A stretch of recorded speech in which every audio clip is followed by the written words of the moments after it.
All right, we're gonna start off with some legs. I'll show you a little bit of the squat. Again, we could do some free weights. I do a little bit of both. Actually, I should start with free weight first, okay? Only because of the form on the free weight. And again, the form is everything. Form is everything. I've always emphasized that. I always make a point of it because it's very crucial. Again, you don't position your feet right, your back, you could get injured, or you could be performing the exercise without benefiting anything whatsoever. So let's go here in the free weight bar. I will show you there, and then I will show you in the Smith. Two different machines. Of course, this is free weight. This is a machine. The difference is, on this one, you have to have a lot more concentration. Why? Because now you have the bar behind you. At the same time, you have to keep the balance. And after the balance, you have to perform the exercise. So those are key things you have to remember. Unlike the Smith, basically, it's just stabilizing yourself on the bar and just worrying about the movement because the balance is already kept by the machine, all right? So let's start over here with the free weight bar.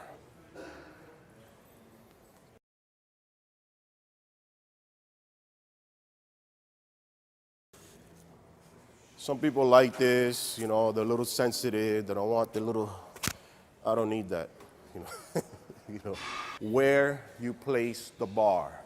Where you put the bar behind here, again, it's always gonna be on your traps, right here, not here. You don't want the spine, the neck, you don't want anything around this, very sensitive, Spine, you can get paralyzed and all that means other not so fun stuff. But let's focus on where to put the bar, okay? First, you're gonna notice where I put it.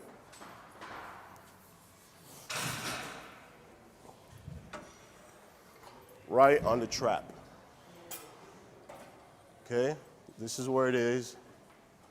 All right?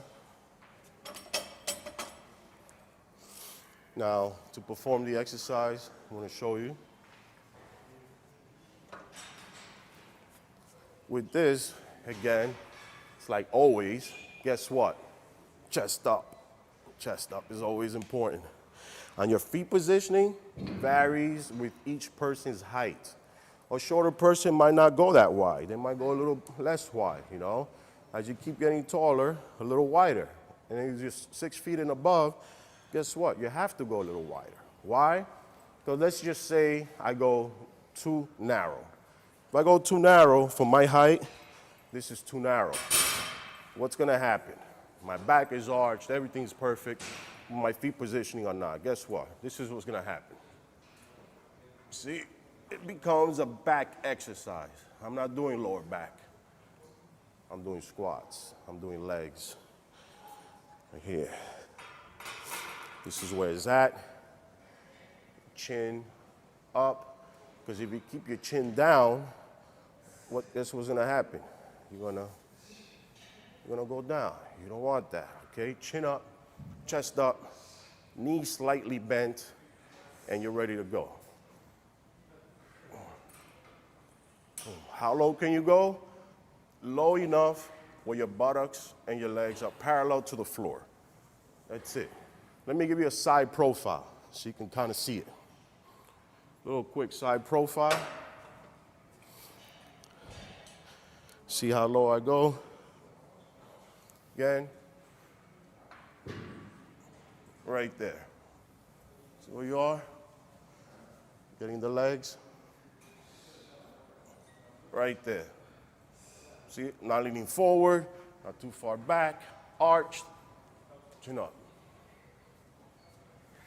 Chin up. Chin up. It's great.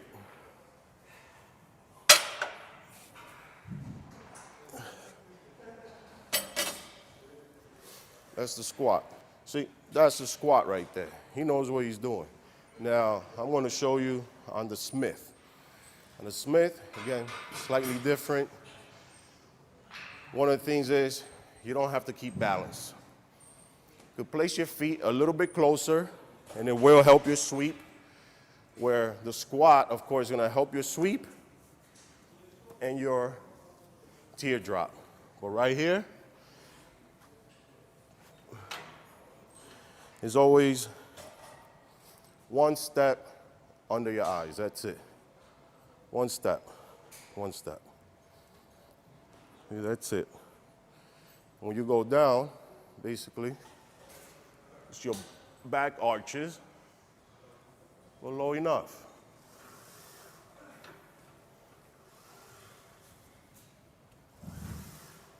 Remember that one step move, and you're always gonna have the correct form.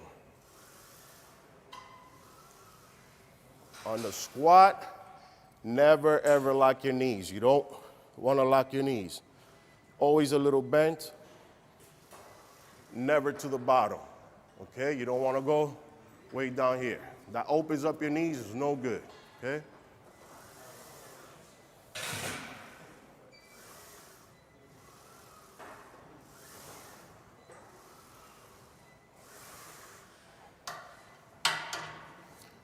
Okay, that was for the squat. Again, loading weight and everything else is very important. Of course, if you want to increase the muscle mass, want to get it thicker, great. It works your quads, it works your glutes.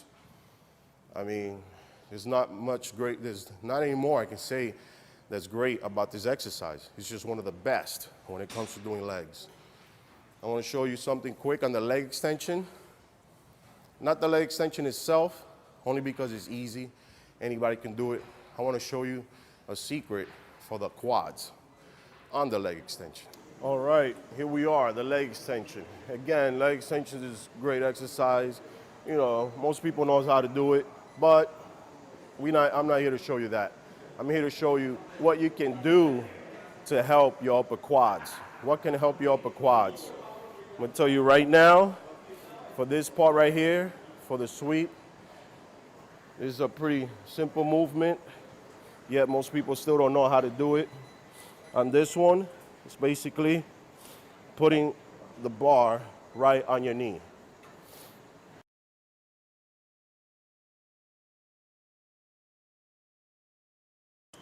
Why is this great? Because this actually helps your upper quads and your abdominal area, okay? So,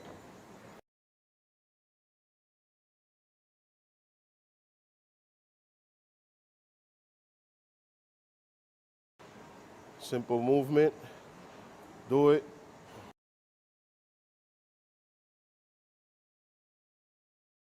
Works right here, this area. And it's for the quads. Very short movement, but effective movements. And usually, some people have a problem acquiring this upper area. It's a very detailed area. It comes into play when many guys compete or anybody have weak hips. If you have weak hips, this is a very good exercise again. And it helps, again, it helps with the abs as well.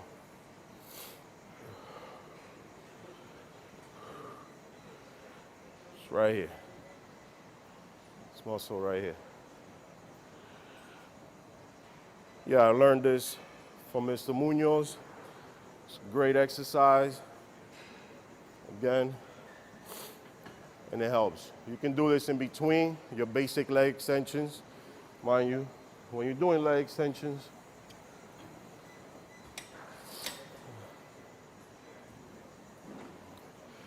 on this one, most people kind of go too far down. You always want to keep that pressure. Keep that pressure locking right up top, you know. You want over here, teardrop, right there. More teardrop, more teardrop. You want to work on the outer sweep, feet straight. So your feet positioning is very important as well. Feet straight, work both, inner and outer now.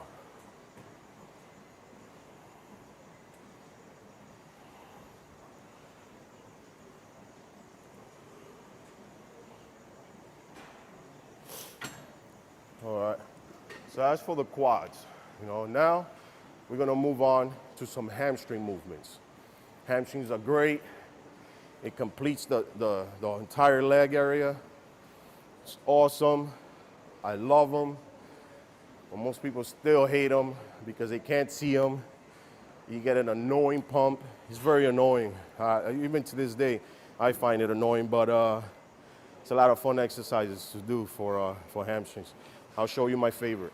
Okay, right now I'm going to show you a hamstring exercise. This one is the single hamstrings leg curl. Single is good, it's actually great only because many times when you're doing double hamstrings, one of them usually helps the other.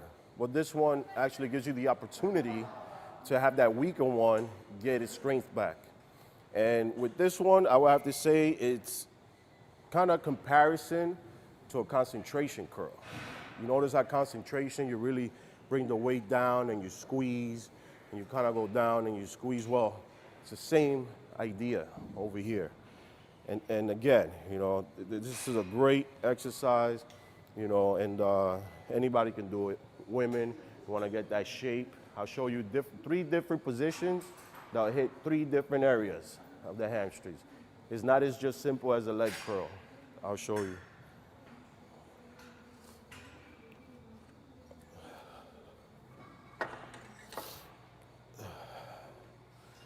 Now, one of the mistakes you can make with this one is actually lean too forward. You don't want to. You want to try and keep your back almost straight up, you know. This is a simple way. This is the one where your feet are straight. Your feet are straight. You're going to get the hamstrings. You're going to go straight up. You want to go all the way to the top. When you do it, you don't want to, this is not hamstrings. Hamstrings, right here to the top, and get that negative. Okay? The top, hit that negative. Top, and the negative. Top again, and negative. Now, here's what I'm going to show you. To hit that hamstring glute tie-in, that little area right there, that's where it gets interesting. Let's say you finish doing 10 reps, the last 5, let's get the short movement. The short movement is going to work this area right here. I'm going to go up, and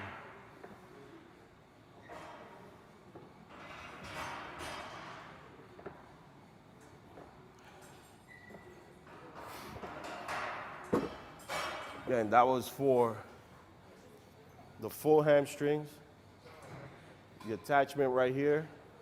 Now, some people have a problem with getting hamstrings down here, right at the bottom. Guess what? Foot positioning. You notice my feet were straight on this one. Well, to hit this inner area, come through the back, Yeah. I was doing it straight, but on this one, foot positioning. My toes are gonna be in. Notice my toes are in. By my toes being in, it will hit the inner area.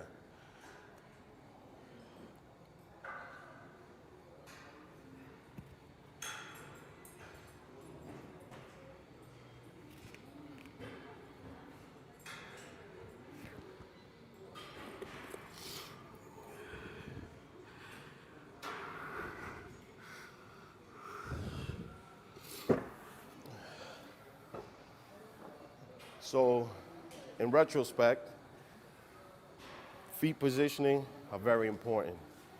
If you don't place them the right way, whether it be on the squat rack, whether it be, doing leg curls or anything of the sorts, again, that will definitely shape up your hamstrings in more ways than one. Yes, it is one big muscle, created by different strands of muscle, with a couple of different names there, but in reality, hamstring as a whole, you have to really put your mind to it and concentrate. I'm going to show you one more for the hamstrings. This one is great. Most people do it without even knowing it, but I'm going to show you that this one's going to be a very important one, again, because it works on stretching your hamstrings, and I'll combine that with the stiff legs. When most people get on the leg press, of course, they want to work the quads. You want to work the quads. Mind you, for leg press, For your quads, your legs want to be parallel to the bar. You always got to remember that. For the quads, your legs are parallel to the bar. So let's say I'm doing leg press. I push off. It's kind of parallel. It goes parallel to the bar. Now, if I go up too high, let's say here, see the bar goes that way, my legs go that way. Am I doing quads? Yes, but indirectly. It's not for the full movement, but from here, I can work my hamstrings. And this is, I go this low. You don't have to go any lower. I'm already freeing my hamstrings and high.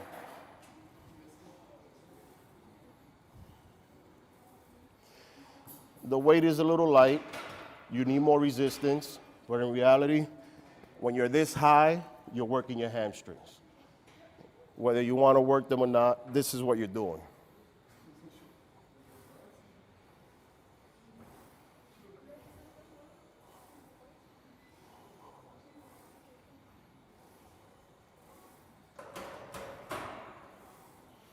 Now, if you were doing quads again, feet lower down here, parallel, and now you can go a little bit lower.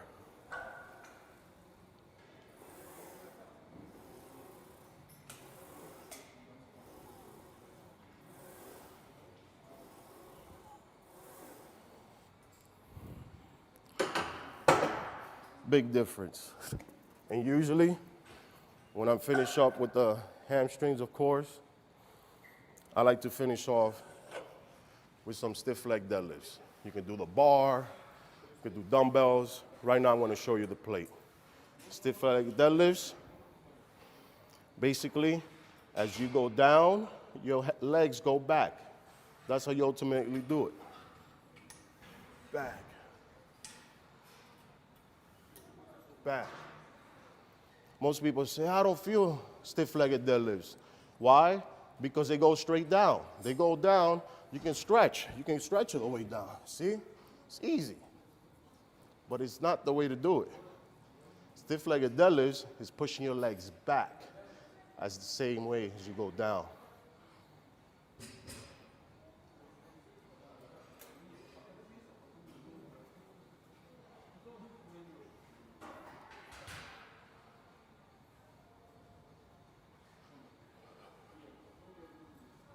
Again, great finisher, awesome, helps the hamstrings, get that tightness. Again, gives you that football shape, American football shape, that is. But it's definitely one of the exercises, especially women, they should consider finishing with. Hope you like the tips. Over here, Victor Martinez, for Sport Life, where you learn the best and where the best train.